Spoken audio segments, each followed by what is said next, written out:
ఈరోజు ఇక్కడ ఉన్నవారు మీరు ఎవరైనా సరే, మీ మీ జీవితంలో కానీ దేవుని ప్రేమించాల్సింది ప్రేమించకుండా, దేవునికి ఇవ్వాల్సిన స్థానం దేవునికి ఇవ్వకుండా, దేవుని స్థానంలో వేరే ఎవరినైనా పెట్టి, దేవునికి ఇవ్వాల్సిన ప్రేమని వేరే ఎవరికైనా ఇచ్చి, నిజంగా చెప్తానండి, భార్య భర్తలు అవనే, తల్లిదండ్రులు అవనే, ఎవరైనా అవనే, దేవునికి మొదటి స్థానం లేకుండా నీ భార్యకి కానీ, నీ భర్తకి కానీ, నీ బిడ్డలకి కానీ ఎవరికి ఇచ్చినా కూడా దేవుడు ఊరుకోడు. ఎవరికి ఇచ్చినా కూడా దేవుడు ఊరుకోడు.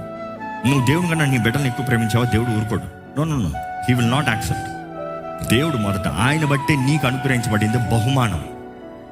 గర్భఫలం యెహోవా ఇచ్చే బహుమానం. దేవుడు ఇచ్చిన బహుమానాన్ని ఇచ్చిన వాడికన్నా ఇవ్వబడిన బహుమానాన్ని ఎక్కువ ప్రేమిస్తున్నావు, ఊరుకుంటారా ఎవరైనా సరే? ఈరోజు దేవుడు కూడా అదే రీతిగా ఎంతో మందిని చూసి బాధపడుతున్నాడు అండి. ఎందుకంటే దేవుని ప్రేమించాల్సిన వారిని దేవుని కన్నా దేవుని ద్వారా పొందుకున్న వస్తువులను ఎక్కువ ప్రేమిస్తున్నాము, దేవుని ద్వారా పొందుకున్న కార్యాలను ఎక్కువ ప్రేమిస్తున్నాము, దేవుని ద్వారా పొందుకున్న ఆశీర్వాదాలను ప్రేమిస్తూ దేవుని మర్చిపోతున్నాము.